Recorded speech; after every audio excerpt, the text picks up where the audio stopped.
नमस्कार. सरकारनामा फोकसमध्ये मी उमेश घोंगडे आपल्या सर्वांचं स्वागत करतो. मराठा आरक्षण, ओबीसीचं आरक्षण या दोन महत्त्वाच्या विषयावरती राज्यामध्ये राजकीय पातळीवरचं खूप मोठं रान पेटलेलं आहे. राजकीय पक्षांचे आरोप प्रत्यारोप होत आहेत. महाराष्ट्र विधिमंडळाचं अधिवेशन पण आजपासून सुरू होतं आहे. ते 2 दिवसाचं अधिवेशन आहे. बहुधा या अधिवेशनाच्या काळातसुद्धा याच विषयावर चर्चा अधिक होण्याची शक्यता आहे. या सगळ्या राजकीय गदारोळामध्ये आरक्षणाचा विषय नेमका काय आहे तो समजून घेण्यासाठी आज आपल्याकडे आलेत ज्येष्ठ अभ्यासक, ज्येष्ठ विचारवंत प्राध्यापक हरी नरके. नरके सर नमस्कार. एकूण जो आरक्षणाचा जो विषय आहे त्याचा गेली अनेक वर्ष आपण अभ्यास केला आहे, त्याच्यावरती आपली पुस्तकं आहेत. पण हा सगळा आरक्षणाचा जो विषय आहे तो मला असं वाटतं की राजकीय अंगानं खूप मोठ्या प्रमाणात त्याची चर्चा होते. तर यातलं राजकारण आणि प्रत्यक्ष समाजाला या आरक्षणाचा होणारा फायदा याचं थोडं विश्लेषण आपण कराल. आपण थोडं मागे गेलो ना तर आपल्या असं लक्षात येतं की 1869 साली महात्मा फुल्यांनी पहिल्यांदा सामाजिक न्यायासाठी आरक्षण दिलं पाहिजे अशी भूमिका मांडली होती. राजर्षी शाहू महाराजांनी जेव्हा 1902 साली कोल्हापूरमध्ये ते दिलं तेव्हा सुद्धा महाराजांचा दृष्टिकोन हा सामाजिक न्याय प्रस्थापित करण्यासाठी आरक्षण, म्हणजे आरक्षण हे एक प्रकारचं हत्यार, एक प्रकारचं इन्स्ट्रुमेंट, आणि त्याच्याद्वारे सामाजिक न्याय प्रस्थापित करणं हा मुख्य मुद्दा. भारतीय राज्यघटनेमध्ये जेव्हा कलम 15 आणि कलम 16मध्ये या संबंधातली मांडणी बाबासाहेब आंबेडकरांनी केली आणि ओबीसी आरक्षणासंबंधी कलम 340मध्ये मांडणी केली, तेव्हासुद्धा बाबासाहेबांचं मुख्य उद्दिष्ट सामाजिक समता, सामाजिक न्याय प्रस्थापित करणं हेच आहे. त्यानंतर पुढे आपण आलो तर राजीव गांधी आणि नरसिंह राव यांच्या प्रयत्नांनी घटनेची 73 आणि 74वी दुरुस्ती झाली आणि महाराष्ट्रामध्ये त्यावेळेला शरद पवार साहेबांचं सरकार होतं. त्यांनी त्याची अंमलबजावणी केली. त्याच्यामध्येही मुद्दे जे होते की ओबीसींना पंचायत राज्यामध्ये आरक्षण आणि महिलांना आरक्षण, तिथेही पुन्हा सामाजिक न्यायाचाच मुद्दा होता, प्रश्न होता. अलीकडच्या काळामध्ये मात्र असं झालेलं आपण पाहतो आहोत की याचं एक फार मोठ्या प्रकारे राजकीय भांडवल करून लोकांना आम्ही तुम्हाला मिळवून दिलं किंवा आम्ही तुमचं वाचवतो किंवा आमच्यामुळे हे टिकवतो अशा प्रकारच्या घोषणा चर्चा केल्यामुळे सामान्य माणसाला आता त्याच्याबद्दलचं जो काही गोंधळ आहे तो वाढत चालला आहे. आणि महाराष्ट्रामध्ये तर 3 आपण म्हणलात तसे विषय आलेले आहेत. एका बाजूला पदोन्नतीतलं जे आरक्षण आहे तोही मुद्दा ऐरणीवर आहे. दुसऱ्या बाजूला मराठा आरक्षणासंबंधीचं सर्वोच्च न्यायालयाचा निकाल आलेला आहे. त्याचं जे रिट पिटिशनची पुनर्विचार याचिका होती ती परवाच अगदी फेटाळलेली आहे सुप्रीम कोर्टाने. ओबीसी आरक्षणाचाही मार्चमध्ये जरी निकाल आलेला असला तरी त्याची पुनर्विचार याचिका अगदी अलीकडे फेटाळलेली आहे. म्हणजे थोडक्यात आत्ता आपण अशा काळातनं जातो आहे की या विषयाने सगळं रान पेटलेलं आपल्याला दिसतं आहे. मला स्वतःला मात्र असं वाटतं की आपला मुख्य जो काही उद्देश आहे तो सामाजिक न्याय, समता प्रस्थापित करणं हा आहे. त्याच्याकडे आपण कुठल्याही प्रकारे दुर्लक्ष होऊ देता कामा नये.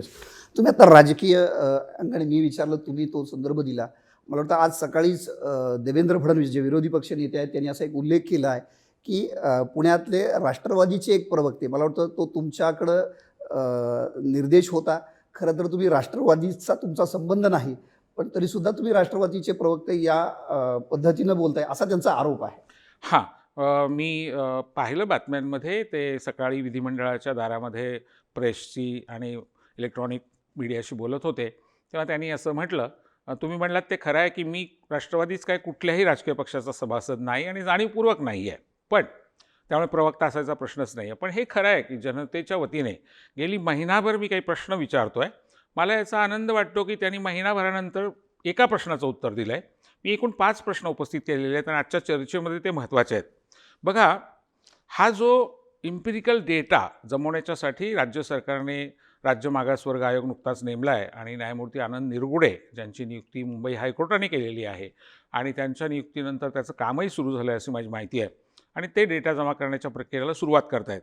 या पार्श्वभूमीवर मी 5 प्रश्न जे विचारले त्यातला पहिला प्रश्न असा होता की केंद्र सरकारची बाजू त्याचे वकील म्हणून घेतल्यासारखी, प्रवक्ते म्हणून घेतल्यासारखी आदरणीय देवेंद्र फडणवीस साहेब जे माजी मुख्यमंत्री आहेत आणि विरोधी पक्ष नेते आहेत आणि नेते आहेत मोठे महाराष्ट्राचे आणि देशाचे, तर त्यांनी असं म्हटलं आहे वारंवार की केंद्र सरकारकडे जी 2011 सालची आकडेवारी आहे ती पूर्णपणे याच्यासाठी उपयोगी नाही किंवा अनावश्यक आहे आणि ती मागू नये. माझ्याकडे इथे एक पत्र आहे, हे देवेंद्र फडणवीस साहेबांच्या सहीचं पत्र आहे. त्यांच्या लेटर हेडवर त्यांनी 1 ऑगस्ट 2019ला हे पत्र त्यांनी केंद्र सरकारला लिहिलेलं आहे, नीती आयोगाला लिहिलेलं आहे. आणि त्या पत्रामध्ये काय म्हटलं आहे देवेंद्र फडणवीस साहेबांनी, subject regarding socio economic caste census 2011 data requirement. आज तर त्यांनी असा श्लेष काढायला सुरुवात केली आहे की इम्पिरिकल इन्क्वायरी वेगळी आणि इम्पिरिकल डेटा वेगळा. त्यांच्या पत्रात त्यांनी डेटा शब्द वापरला आहे, त्यांच्या पत्रामध्ये त्यांनी इम्पिरिकल इन्क्वायरी शब्द वापरलेला नाही. पण आता कसं आहे माहिती आहे का, सरकार बदललं की यांच्या भूमिका बदलतात. काय म्हटलं आहे त्यांनी पत्रामध्ये? त्यांनी असं म्हटलं आहे की 2011 साली मनमोहन सिंग सरकारच्या काळामध्ये सामाजिक आर्थिक जातनिहाय जनगणना जी करण्यात आली, नेहमीच्या जनगणनेपेक्षा ही वेगळी होती. त्याच्यामध्ये जी आकडेवारी जमा केलेली आहे ती आम्हाला पंचायत राज्यातलं ओबीसीचं आरक्षण वाचवण्यासाठी हवी आहे आणि ती केंद्र सरकारने आम्हाला द्यावी. पत्र क्रमांक 1. जर केंद्राकडची माहिती गरजेचीच नाही, ती मिळवायचीच नाही आणि त्याची गरजच नाही असं वारंवार ही माणसं म्हणत आहेत, मग तुम्ही का मागितला होता 19 साली? प्रश्न क्रमांक 1. प्रश्न क्रमांक 2 हे माझ्याकडे दुसरं पत्र आहे, हे पंकजा मुंडेंचं आहे. त्या ग्रामीण विकास खात्याच्या मंत्री होत्या आणि त्यांचा हा विषय होता त्यांच्या खात्याचा. त्यांनी हे पत्र लिहिलेलं आहे थावरचंद गेहलोत, समाज कल्याण मंत्री केंद्रीय, आणि रामदास आठवले जे आपल्या महाराष्ट्राचेच आहेत पण केंद्रामध्ये समाज कल्याण खात्याचे राज्यमंत्री आहेत. काय म्हटलं मॅडमनी? पुन्हा subject regarding socio economic caste census 2011 data requirement. आणि पुढे पत्रामध्ये ते असं म्हणतात, honourable supreme court has given us a time period of 8 weeks. Supreme कोर्टाने आम्हाला 8 आठवड्यामध्ये हा डाटा सादर करायला सांगितलेला आहे. हे पत्र लिहिल्यानंतर देवेंद्र फडणवीस आणि पंकजा मुंडे यांचं सरकार पुढची 8 आठवडे तर आहेच आहे, पण त्याच्याही पुढे आहे. 28 नोव्हेंबरला उद्धव ठाकरे सरकार आलेलं आहे.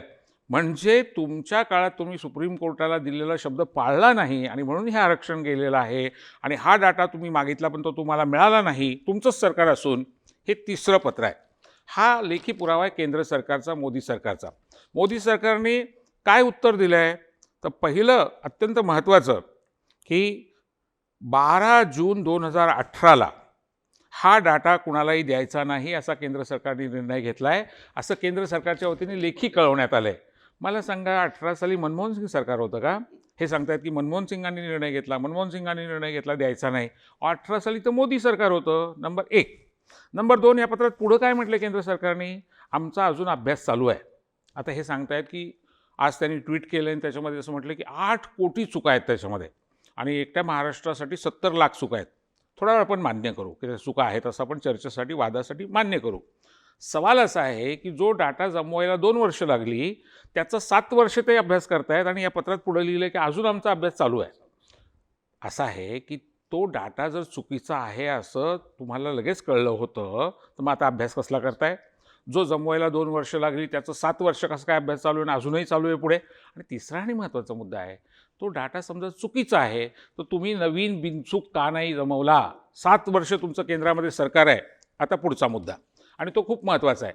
पुढचा मुद्दा असा आहे की प्लॅनिंग कमिशननी मनमोहन सिंग साहेब असताना, कारण यांनी आता प्लॅनिंग कमिशन रद्द केलेलं आहे, ठराव केलेला आहे. तो मी अगदी थोडक्यात तुम्हाला वाचून दाखवतो, कारण आपण पुराव्याच्या आधारे बोलूया. भावनिक चर्चा करण्यात काही मला अर्थ वाटत नाही. हा बघा 6.111 हा 11व्या पंचवार्षिक योजनेचा जो खंड 1 आहे अहवाल भारत सरकारने प्रकाशित केलेला, त्यातला पान नंबर 118वरचा अदर बॅकवर्ड क्लासेस कंसात ओबीसी हा चॅप्टर आहे. काय म्हटलं आहे? The second backward classes commission headed by Bindeshwari Prasad Mandal having basing its calculation on the census of 1931 1931ची आकडेवारी estimated that OBCs constituted 52% of the population. ओबीसीची लोकसंख्या 31नुसार 52% आहे. Recently the national sample survey office in its 61st round report on employment and unemployment situation among social groups in India gave an estimate of OBC constituting 41% of the population. रोजगाराच्या संबंधितला sample सर्वे. आता पुढे असं म्हटलं आहे, state wise OBC wise data on population as well as vital and demographic variables are. इथे फार महत्त्वाची शब्दरचना आहे बघा.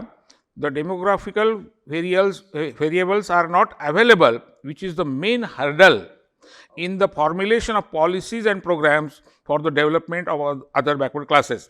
अदर बॅकवर्ड क्लासेसच्या कल्याणाच्या योजना आखण्यासाठी हा मोठा अडथळा आहे की ही आकडेवारी नाही आहे. आणि आता अगदी थोडक्यात पुढे 16.128 असं म्हटलं आहे, अतिशय स्पष्ट म्हटलं आहे, like scheduled caste and scheduled tribes, minorities and persons with disabilities, there is an imperative need to carry out a census of OBCs now or in the next census that is 2011 अशी जनगणना केली पाहिजे.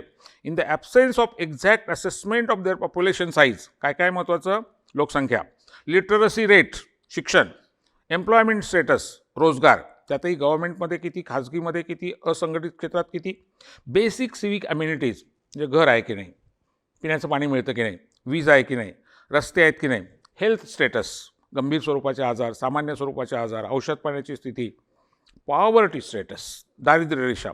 Human development and human poverty index is very difficult to formulate realistic policies and programs for the development of OBC.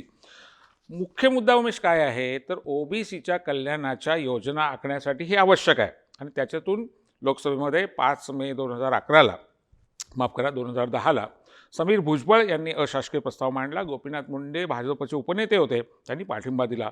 100 वेगवेगळ्या पक्षातल्या खासदारांनी याला पाठिंबा दिला आणि त्यातनं मनमोहन सिंग सरकारने ही जनगणना करण्याचा निर्णय घेतला. मी आता पटकन तुम्हाला तो फॉर्म दाखवतो, कारण तो फॉर्म तयार करण्याच्या प्रक्रियेमध्ये मी होतो. मी कन्सल्टेटिव्ह ग्रुपचा त्यावेळेस सदस्य होतो. 35 प्रकारची माहिती या फॉर्ममध्ये एकत्र केलेली आहे. आता इम्पेरिकल डेटा आणि जनगणना याच्यावरनं बुद्धिभेद केला जातो आहे. खरं तर याच्यात जमा केलेली माहिती शिक्षण, रोजगार, आरोग्य, दारिद्र्य ही सगळी माहिती ही इम्पेरिकल डेटाचाच भाग आहे. म्हणजे यातली 70-80% माहिती अत्यंत उपयुक्त आहे, पण ती द्यायची नाही. आधी तुम्हाला हवी होती. आता त्याचं गुप्त कारण मी तुम्हाला सांगतो आणि एक गौप्यस्फोट करतो. भारतीय जनता पक्षाची जी मातृसंस्था आहे राष्ट्रीय स्वयंसेवक संघ, त्या राष्ट्रीय स्वयंसेवक संघाचे त्यावेळचे नंबर 2चं पद असतं त्यांच्याकडे सरकार्यवाह भैयाजी जोशी यांनी 24 मे 2010ला पत्रक काढून अशा प्रकारची जनगणना करण्यामुळे सामाजिक एकात्मता आणि राष्ट्रीय एकात्मता दुबळी होईल आणि म्हणून आमचा त्याला विरोध आहे असं स्पष्टपणे म्हटलेलं आहे. म्हणजे याचा अर्थ कोल्ह्याला द्राक्ष आंबट, आधीच तुम्ही विरोध केलेला आहे, त्यामुळे झाल्यानंतर त्यात चुका आहेत, ती सदोष आहे, ती सदोष आहे असा आरडाओरडा करणं हा या स्ट्रॅटेजीचा भाग आहे. माझं म्हणणं असं आहे की आम्ही या प्रकारचे प्रश्न उपस्थित केले, महिना झाला त्याला उत्तर नव्हतं. मी एक मुद्दा असा मांडला होता की न्यायमूर्ती रोहिणी आयोगाला केंद्र सरकारने हा डाटा दिलेला आहे आणि त्याच्यावर देवेंद्र फडणवीसांनी आज असं म्हटलं की नाही, आम्ही तो दिलेला नाही. खरं म्हणजे या प्रकारची माहिती हिंदूसारख्या वर्तमानपत्रामध्ये प्रकाशित झालेली मी स्वतः वाचलेली आहे, पण देवेंद्र फडणवीसांनी खुलासा केला की दिली नाही. माझा सवाल असा आहे की ही आकडेवारी आहे कोणाच्या ताब्यात? रजिस्ट्रार जनरल ऑफ इंडिया आणि रोहिणी कमिशनचे एक सभासद रजिस्ट्रार जनरल ऑफ इंडिया आहेत. आता माझा मुद्दा असा आहे की त्यांना काही त्यांचा चेहरा फार दिसायला गोड आहे म्हणून नाही सभासद केलेलं, त्यांच्याकडचा डाटा त्यांना देता यावा याच्यासाठी सभासद केलेला आहे. मग रोहिणी आयोगाचा सभासदच मुळी जर का रजिस्ट्रार जनरल असेल तर त्यांना डाटा दिला नाही या म्हणण्याला कोण भुलेल, कोण फसेल? ही मंडळी बुद्धिभेद करण्यामध्ये, शब्दच्छल करण्यामध्ये पिढ्यानपिढ्या आपलं आयुष्य वेचलेले असल्यामुळे वारंवार अशा प्रकारचे युक्तिवाद ते करणार. पण मला आनंद वाटतो की माननीय विरोधी पक्षनेत्यांनी महिन्याभराने का होईना 5 पैकी एका मुद्द्यावर तोंड उघडलं आहे. आशा करतो की उरलेल्या 4 मुद्द्यांची सुद्धा उत्तरं ते देतील. या विषयावरनं सर राजकीय आरोप प्रत्यारोप मोठ्या प्रमाणात होत आहेत. खरं तर जी वस्तुस्थिती आहे, समाजाचे प्रश्न सोडवणं, त्यांना आरक्षण देणं हा खरा मुद्दा यातला आहे. फक्त तो सोडून राजकारण आरोप प्रत्यारोप होत आहेत. काँग्रेसचे काही नेते आहेत जे असं म्हणत आहेत की जनगणना आवश्यक आहे आणि स्वतः विरोधी पक्ष नेते असं म्हणत आहेत की इम्पेरिकल डाटा आवश्यक आहे, त्यासाठी जनगणनेची इन्क्वायरी आहे, डेटा पण नको.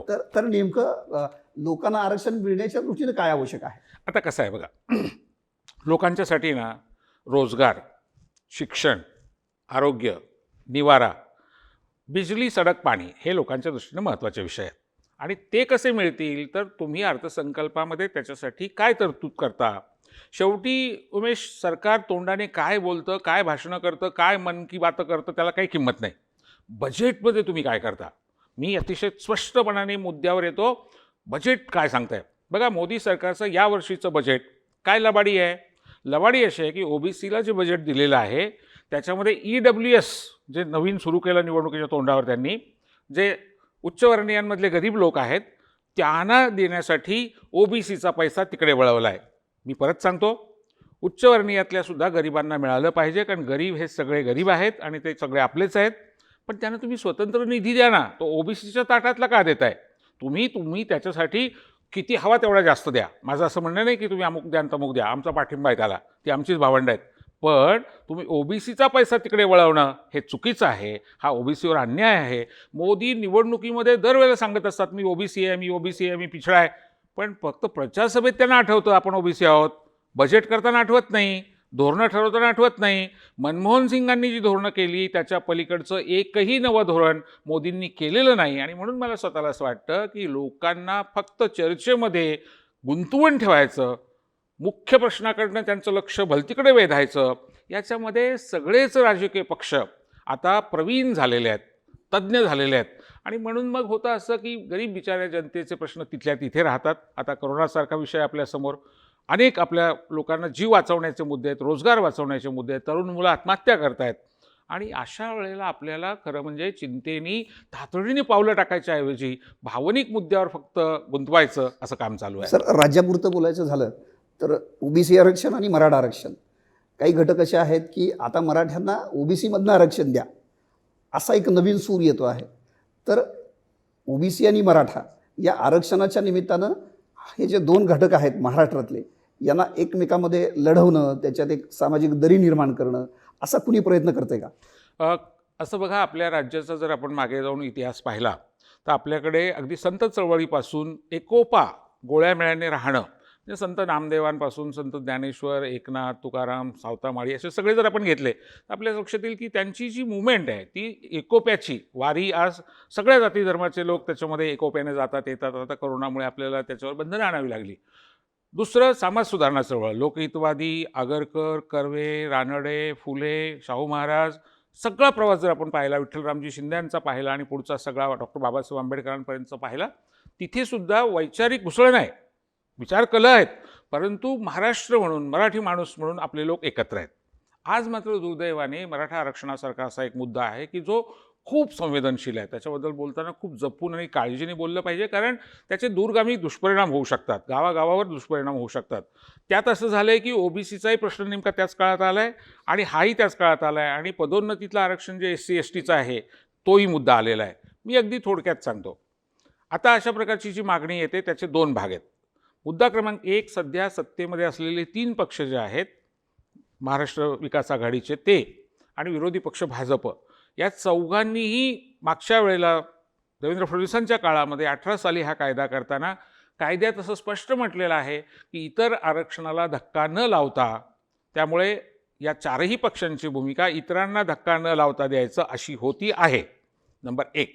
नंबर 2, आज अशा पद्धतीची मागणी जर कोणी करत असेल तर त्यांनी थोडासा भूतकाळ आणि मागचं पण पाहिलं पाहिजे, इतिहास पण पाहिला पाहिजे.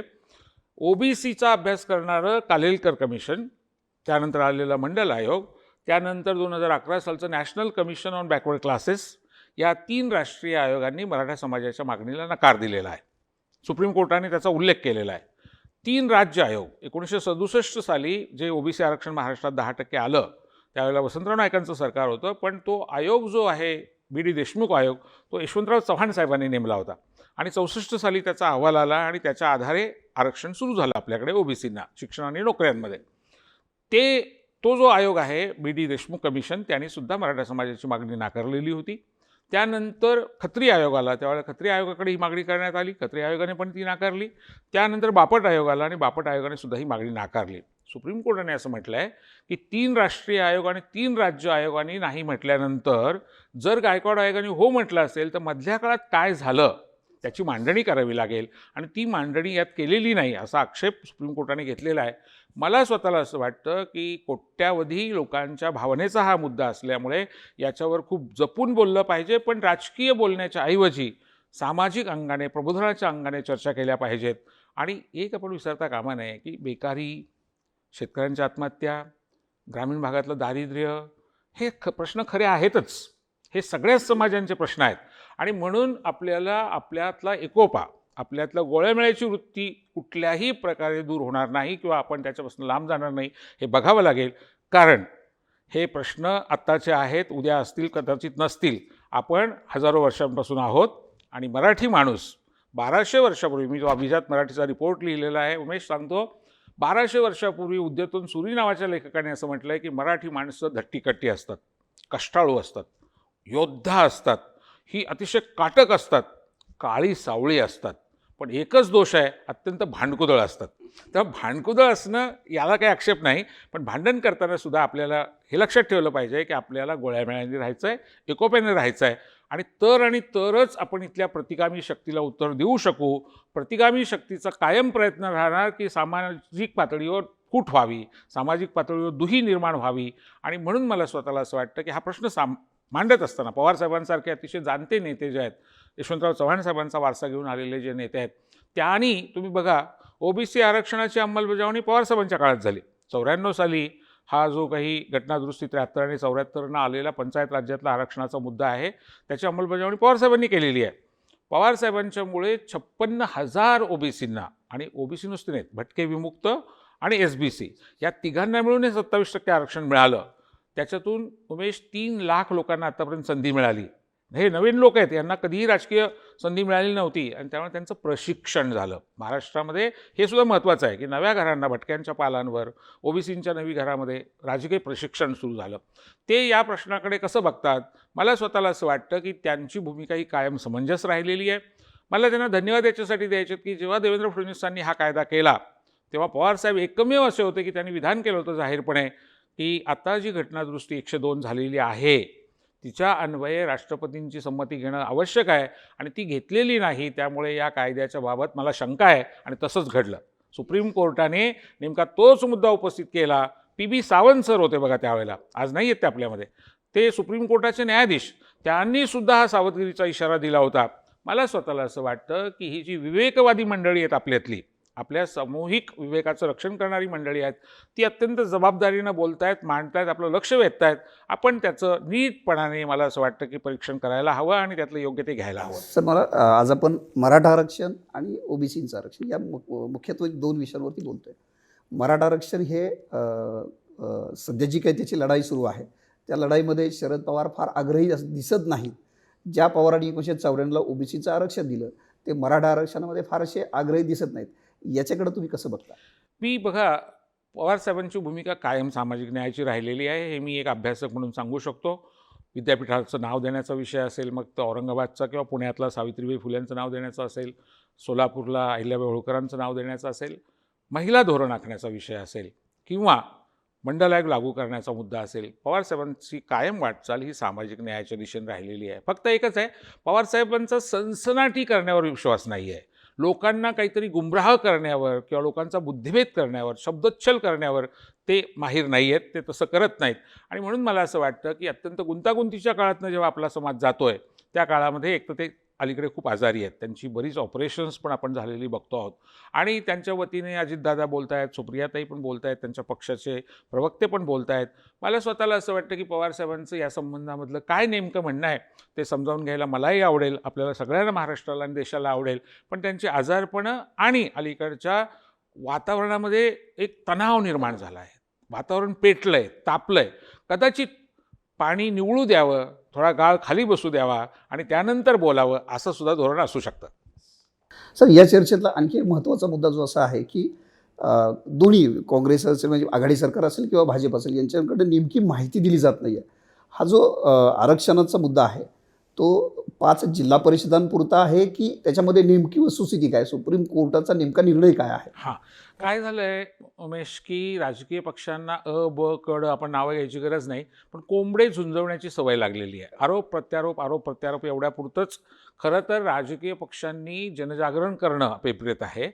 बघा, हा निकाल आला 5 जिल्हा परिषदांच्या निमित्ताने, पण तो संपूर्ण महाराष्ट्राला आणि संपूर्ण भारताला लागू आहे. पहिला मुद्दा, फक्त महाराष्ट्रातल्या 56,000 जागा गेलेल्या नाही आहेत, तर महाराष्ट्राच्या पलीकडे भारतातल्या इतरसुद्धा, म्हणजे जवळजवळ 9 लाख ओबीसी प्रतिनिधी जे आहेत त्यांचं स्थान गेलेलं आहे.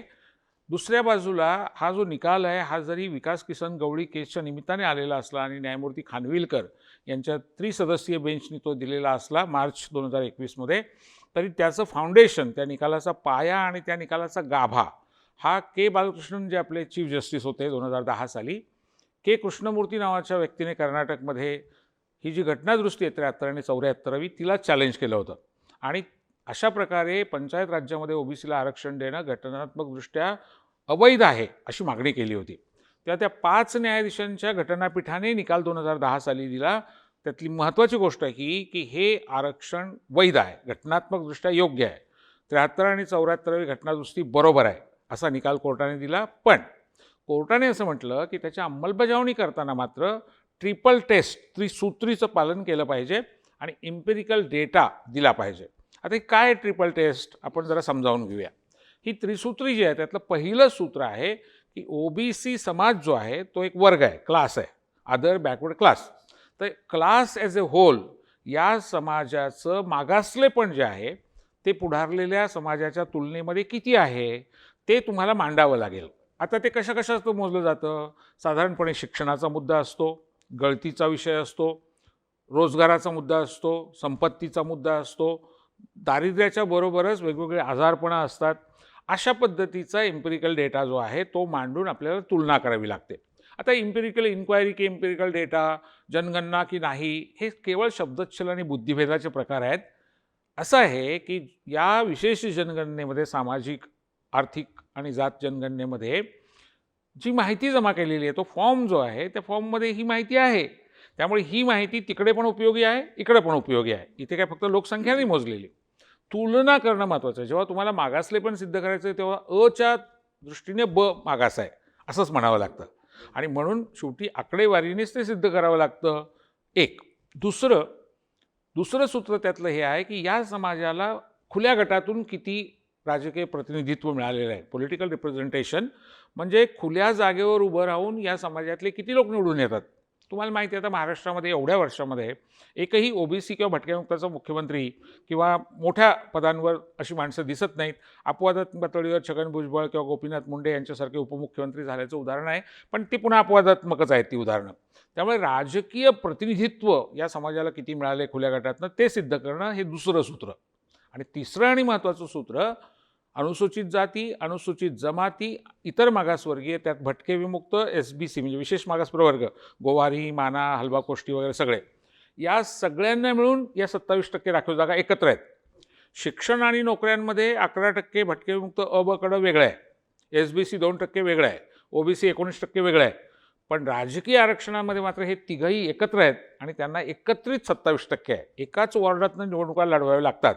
आणि म्हणून हा जो काही निकाल आहे तो निकाल असं म्हणतो की तुम्हाला OBC, त्यात त्यांनी BCC शब्द वापरला आहे, बॅकवर्ड कम्युनिटीज क्लास, तर तो जो आहे आणि SC आणि ST आहेत त्या तिघांचं मिळून 50च्या वर जाता कामा नये. 50%चं सिलिंग आहे, 50%ची एक लक्ष्मण रेषा तरी आखलेली आहे. आता या त्रिसूत्रीचं पालन केलं पाहिजे आणि ते तौलनिक अभ्यास करून केलं पाहिजे. आता राज्य मागासवर्ग आयोगाकडे ते काम दिलेलं आहे राज्य शासनाने.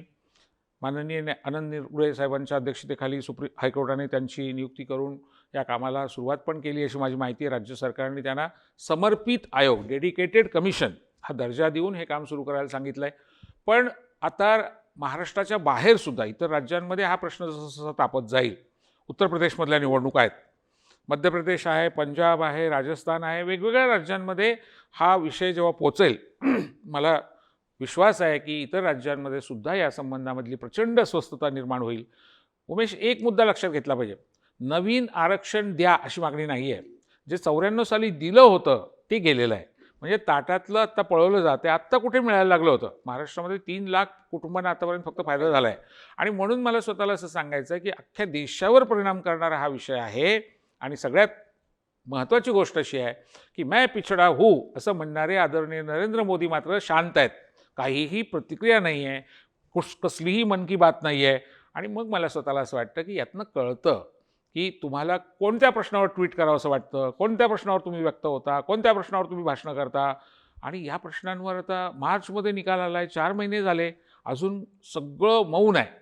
म्हणजे सर हा जो एकूण विषय आहे तो खूप छान पद्धतीनं तुम्ही समजावून सांगितलात की आपण मराठा आरक्षणाचा विषय फार मोठा असं म्हणतो, पण आणि ओबीसीचं आरक्षण फक्त 5 जिल्ह्यांपुरता विषय आतापर्यंतचा समज होता, पण आता तुम्ही जे स्पष्ट केलं त्यानुसार हा देशभराचा विषय आहे. तर हे आरक्षण पुनर्स्थापित होण्यासाठी काय पद्धतीने नेमकं काय गोष्टी कराव्या लागतात? हां, काय झालं बरं का की मुद्रित माध्यमं आणि इलेक्ट्रॉनिक माध्यमं दोघांमधूनही मार्च महिन्यापासून पुन्हा असं सांगितलं गेलं की फक्त अतिरिक्त आरक्षण गेलेलं आहे, म्हणजे 50च्या वरचं गेलेलं आहे. नीट आपण समजून घेऊया. निकालपत्र मी काळजीपूर्वक अनेक वेळा वाचलंय, पुन्हा पुन्हा वाचलंय आणि सुप्रीम कोर्टातल्या अत्यंत मान्यवर न्यायाधीशांकडनं आणि मान्यवर वकिलांकडून मी ते समजून पण घेतलंय. कारण आपलं चुकू शकतं. मी काही वकील नाही आहे, मी एक सामाजिक अभ्यासक आहे. आणि त्यांनी मला खात्री दिलेली आहे की हे संपूर्ण देशाचं आरक्षण गेलेलं आहे. अतिरिक्त म्हणजे 50च्या वरचं गेलं अशी समजूत लोकांची झाली आहे, पण 50च्या आतलं सुद्धा गेलेलं आहे. त्यामुळे आज रोजी ओबीसीचं महाराष्ट्रातलं आणि देशातलं आरक्षण शून्य झालेलं आहे.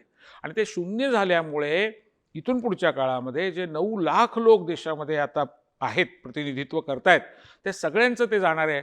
मला हा प्रश्न दुसऱ्या अंगाने महत्त्वाचा वाटतो उमेश. असा आहे की या प्रशिक्षणाचा किंवा या आरक्षणाचा उपयोग काय होत होता, तर पॉलिटिकल अवेअरनेस, जागृती होत होती. काय असते राजसत्ता, काय असतं बजेट, कायदे कसे केले जातात, कसं सरकार नावाची गोष्ट चालते, तर याची चव कळण्यासाठी सुद्धा ओबीसी भटक्यामुक्तांना तिथे स्थान मिळणं आवश्यक होतं. ते मिळाल्याच्या नंतर म्हणजे पवार साहेबांना मी पुन्हा पुन्हा धन्यवाद देतो, कारण त्यावेळेला छगन भुजबळ साहेब शिवसेनेतनं काँग्रेसमध्ये आलेले होते आणि मला आठवतं की पुण्यामध्ये राष्ट्रपती शंकर दयाळ शर्मा आलेले असताना मी स्वतः स्टेजवर होतो आणि तेव्हा भुजबळ साहेबांनी ती मागणी केली. जालन्याला काँग्रेसचे त्यावेळचे अध्यक्ष सीताराम केसरी होते, पवारसाहेब होते, त्यांच्यासमोर ती मागणी केली गेली आणि पवारसाहेबांनी लगेच ती लागू केली, कारण पवारसाहेब तेव्हा काँग्रेसमध्ये होते, राष्ट्रवादी काँग्रेसमधून जन्माला यायचा होता. त्या काळामध्ये त्यांनी हे तात्काळ पाऊल उचललं आणि 27% आरक्षण त्यांनी दिलं. पण त्या 27%मधनं हजारो लोकांचं पॉलिटिकल एज्युकेशन, जागृती, राजकीय आकलन याच्यामध्ये आपल्याला फार मोठ्या प्रमाणात परिवर्तन झालेलं पाहायला मिळालं. या अर्थानं ज्याला आपण पॅराडाईम शिफ्ट म्हणतो, प्रमाणक परिवर्तन यशवंतराव चव्हाण साहेबांनी महाराष्ट्रामध्ये घडवलं, तसंच ते चव्हाण साहेबांच्या बरोबर नंतरच्या काळामध्ये पवार साहेबांनी घडवलं असं मी याच्यासाठी मानतो की पवार साहेबांनी जे मूलभूत निर्णय घेतले, महिलांच्या विषयीचा निर्णय तुम्ही घ्या, सामाजिक इतर निर्णय घ्या, मला असं दिसतं आहे की पॅराडाईम शिफ्ट ज्याला म्हणतो तसा पॅराडाईम शिफ्ट या आरक्षणाने घडवला. पण तसं जरी असलं तरी केवळ 56,000 किंवा 9 लाखाचं गेलं याच्यापुरतं हे दुःख नाही आहे. त्यांचं राजकीय प्रशिक्षण थांबेल आणि लोकशाहीमध्ये जर लोकांचा सहभाग नसेल तर मग लोकशाही नाही सफल होऊ शकत. आणि आज चित्र असं आहे की ज्यांचं राजकीय प्रतिनिधित्व असेल त्यांचाच आवाज उमटतो आणि म्हणून तो आवाज उमटवण्यासाठी तरी ते प्रतिनिधी असायला पाहिजेत असं मला वाटतं. मला ते परत प्रस्थापित करण्याची जी पद्धत तुम्ही विचारली ती अगदी अशी आहे की त्या राज्य सरकारांनी किंवा केंद्राकडे असलेला डाटा केंद्राने जर दिला तर त्याच्यामध्ये थोडीफार भर घालावी लागेल आणि त्याच्यामार्फत हे विश्लेषण तिथले राज्य आयोग करतील आणि ते राज्य सरकारला विनंती करतील, ते अहवाल देतील, शिफारस करतील. तो अहवाल जो आहे तो राज्य सरकार कोर्टाकडे सादर करेल आणि कोर्टाची परवानगी मागेल आणि कोर्ट तो तपासून तुम्हाला परवानगी देईल. कारण कोर्टाने आरक्षण योग्य म्हटलं आहे, फक्त त्याची अंमलबजावणी या 3 शर्ती आणि अटींच्या अधीन राहून थांबवलेली आहे. त्या 3 अटी आणि शर्तीची पूर्तता आपण केली तर ते सुरू होईल. पण हा डाटा मराठा आरक्षणापेक्षा प्रचंड मोठा डाटा असणार आहे. त्याचं कारण असं की मराठा समाजाचे 43,000 कुटुंबांचा सर्वे केलेला होता. इथं 28,000 ग्रामपंचायतींचा अभ्यास करायचा आहे. इथे 364 पंचायत समित्या, जवळजवळ 300 नगरपालिका, नगरपंचायती, नगरपरिषदा, 36 जिल्हे, 34 जिल्हा परिषदा आणि 27 महानगरपालिका, एवढा मोठा सॅम्पल आहे. 28,000 ग्रामपंचायतीमध्ये ओबीसींची संख्या किती, शिक्षण किती, दारिद्र्य किती, रोजगार किती, निवारा किती, याचा सॅम्पल घेऊन तुम्हाला काम करायचं तर तो फार मोठा असेल. माझ्या समजुतीने 10 ते 12 लाख कमीत कमी कुटुंबांचा अभ्यास करावा लागेल आणि तो पुढच्याही काळासाठी उपयोगी होईल. कारण अशा प्रकारची माहिती ही कधी वाया जात नाही. मोदी सरकारने ती द्यावी असं आम्ही का म्हणत होतो, तर ही माहिती तुमची, माझी, आपली लोकांची घेतलेली आहे, ती आपल्या हक्काची आहे. जेव्हा फोटो तुमचा कोणी काढतं तेव्हा तो फोटो जो आहे तो फोटोग्राफरच्या जसं त्याच्यावर हक्क असतो तसा आपलाही असतो, कारण तो आपला फोटो आहे. सिंग सरकारने, मनमोहन सिंग सरकारने ही माहिती जमा केलेली असली आणि ती मोदी सरकारच्या ताब्यात असली तरी ती त्यांची खाजगी मालमत्ता नाही आहे, ती राष्ट्रीय संपत्ती आहे. आणि तुम्हाला ही माहिती आहे, तुम्ही मीडियात काम करता, डेटा हीच आज सगळ्यात महत्त्वाची संपत्ती आहे. आज जगामध्ये सगळ्यात मोठी जर संपदा असेल तर ती डेटा आहे. सर, खूप महत्त्वाची माहिती आपण दिलीत. मराठा आरक्षणाची चर्चा आपण करतो आहे, मात्र त्यापेक्षा खूप मोठा ओबीसी समाजाचा तोटा या निकालाने झालेला, जो उच्च न्यायालयाने जो निकाल दिला आहे त्यांनी झालेला आहे, याची जी पुनर्स्थापना आहे ते करण्याचं कामसुद्धा खूप मोठं असेल. तुम्ही आता सांगितलं त्याप्रमाणे साधारण 12 लाख कुटुंबांची माहिती महाराष्ट्रातून ती घ्यावी लागेल. तर हे सगळं जी न्यायालयीन प्रक्रिया आहे, ही सगळी ज्याला आपण हा इम्पेरिकल डाटा असेल किंवा हा जो एकूण जी काही माहिती गोळा करणं आहे, हा सगळा कालावधी पुन्हा आरक्षण पुनर्स्थापित होण्यासाठीचा कालावधी साधारण किती जाईल? काय झालं आहे की 19 तारखेला या महिन्यामध्ये परवा 15 दिवसांनी 5 जिल्हा परिषदांच्या निवडणुका लागलेल्या आहेत. माझी माहिती अशी की उद्याच माननीय सर्वोच्च न्यायालयामध्ये या संबंधाची राज्य सरकारने जी याचिका केलेली आहे तिची सुनावणी होणार आहे आणि मला अशी आशा आहे की कदाचित त्याच्यामध्ये सुप्रीम कोर्ट या निवडणुकांना स्टे देईल. त्याचं कारण असं की केंद्र सरकारने ओबीसीचे 3 तुकडे करण्यासाठी जो रोहिणी आयोग नेमला होता त्या आयोगाला सुद्धा नुकतीच 1 वर्षाची मुदतवाढ दिली आणि त्याचं कारण दिले की करोना. त्यामुळे करोना रोहिणी आयोगाला आहे तसा तो इकडे पण आहे, तो देशात आहे, सगळ्या जगात आहे, सगळीकडे. आणि म्हणून मला स्वतःला असं वाटतं की आता फार लवकर येणाऱ्या 6 महिन्यामध्ये माझ्या माहितीप्रमाणे 15 महानगरपालिकांच्या निवडणुका येत आहेत, काही जिल्हा परिषदांच्या निवडणुका येत आहेत.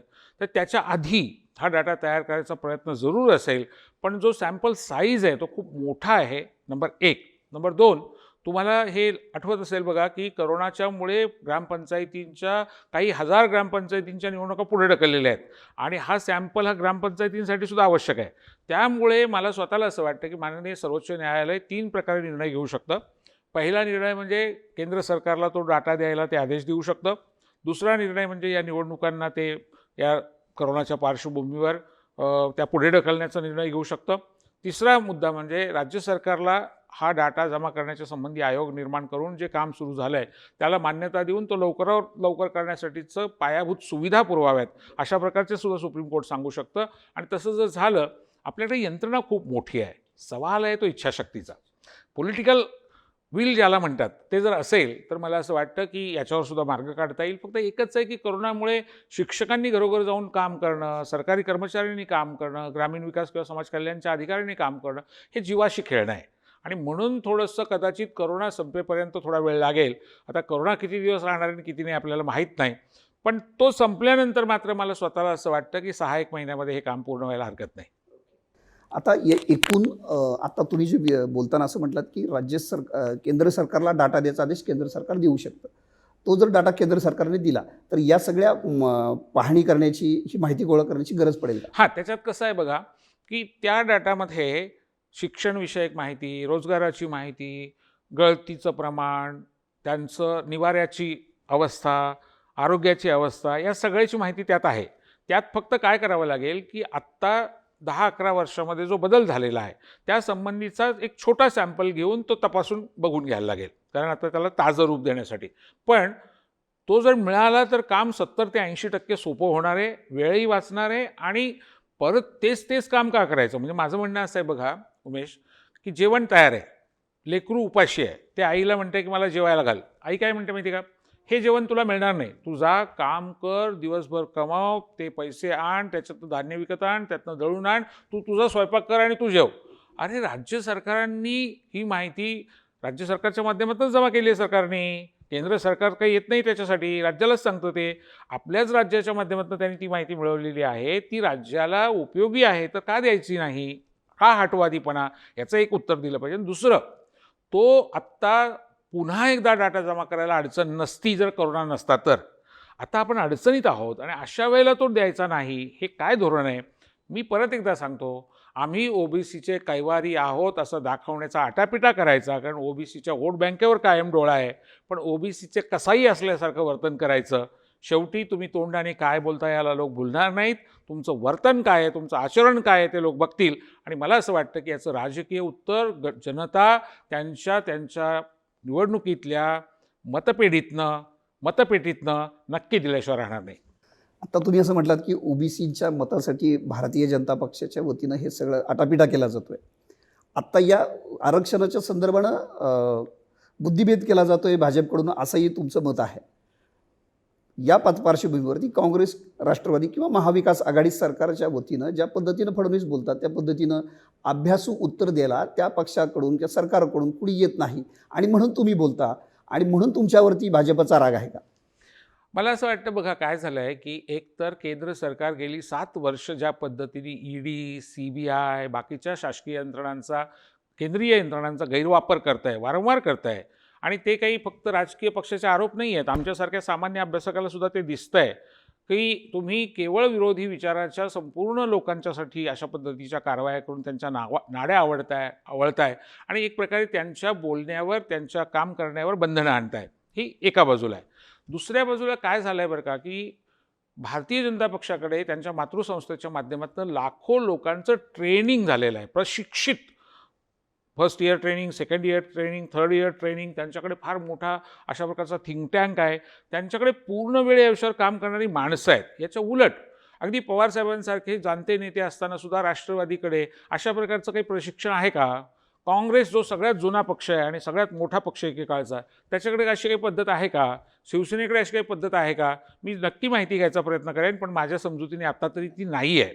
आणि मग तुम्हाला जेव्हा राजकीय दृष्टीने उत्तर द्यायचं असतं, उमेश, दररोज नवे प्रश्न उपस्थित केले जात आहेत, दररोज नवा बुद्धिभेद केला जातो आहे, दररोज नवा शब्दच्छल केला जातो आहे. त्याची उत्तरं तुम्हाला द्यावी लागतील. आणि जर तुमच्याकडचे राजकीय नेते ईडी पिढा आणि इतर कारणांनी समजा बोलायला घाबरत असतील, तर तुम्हाला अशा पद्धतीचं निर्भयपणानं बोलणारे अभ्यासक जे आहेत त्यांना त्याच्यासाठी प्रवृत्त करावं लागेल. कारण त्यांच्याकडे फार मोठी ट्रोल गँग आहे, त्यांच्याकडे इतर धाकधपटाशा दाखवण्याच्या यंत्रणा आहेत.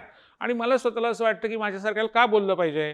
तर मी तुम्हाला अत्यंत प्रामाणिकपणे, नम्रपणाने सांगतो, मी एका मोलकरणीचा आणि शेतमजुराचा मुलगा आहे. माझी आई मोलकरीण होती, माझे वडील शेतमजूर होते, दोघे निरक्षर होते. मी जे काही शिकलो आणि हा छोटासा प्रवास करत करत इथपर्यंत आलो, जर समजा महात्मा फुले सावित्रीबाई झाले नसत्या, शाहू महाराज झाले नसते, बाबासाहेब आंबेडकर झाले नसते, महात्मा गांधी झाले नसते, रानडे, आगरकर, लोकहितवादी, साने गुरुजी, महर्षी कर्वे ही माणसं आपल्याकडे झाली नसती, हरी नरके कुठे असता? हरी नरके हमाली करत राहिला असता, हरी नरके कुठे झाडू मारत राहिला असता, शेतात मजुरी करत राहिला असता. म्हणजे मी इथपर्यंत येऊ शकलो, त्याच्यात त्यांची पुण्याई आहे, मी ती फेडू नाही शकत. पण मी माझ्या लक्षावधी, कोट्यावधी लोकांच्या वतीने काही प्रश्न उपस्थित करू शकतो. त्याच्यासाठी तर मी शिकलो आहे किंवा त्याच्यासाठी तर मला शिक्षण मिळालं असं मी मानतो. हा, त्याची किंमत मोजावी लागते. कारण कुठलीही भूमिका तुम्ही घेता तेव्हा तुम्हाला त्याची किंमत मोजावी लागते. कारण ज्यांचे हितसंबंध दुखावले जातात ते तुमच्या अंगावर येतात. आणि उमेश, दुर्दैवाची गोष्ट अशी आहे की काही एक वर्ग आपल्याकडे असा आहे की ज्याचं भांडवल हेच या सामान्य जनसमुदायाचं अज्ञान आहे. ते अज्ञान कसं कायम राहील, ते अंधारात कसे राहतील, ते कायम अज्ञानात कसे राहतील, असाच प्रयत्न पुन्हा पुन्हा केला जातो. अहो, परवा तुम्ही वाचलं असेल की चेतन कुमार नावाच्या कर्नाटकमधल्या एका अभिनेत्याने ब्राह्मणवाद असा शब्द वापरला नुसता, तर तिथल्या कर्नाटक सरकारने नेमलेल्या ब्राह्मण विकास महामंडळाने, त्याच्या मूर्ती नावाचे, सच्चिदानंद मूर्ती नावाचे भाजपचे जे नेते आहेत, त्यांनी त्याच्याविरुद्ध 2 FIR दाखल केले आणि त्याला सतवायला सुरुवात केलेली आहे. 1927 साली बाबासाहेब आंबेडकरांनी आग्रह दिला होता, ब्राह्मणवाद वेगळा, ब्राह्मण वेगळे. ब्राह्मण ही जात असते, ब्राह्मण ही व्यक्ती असते, भांडण त्यांच्याशी नाही आहे.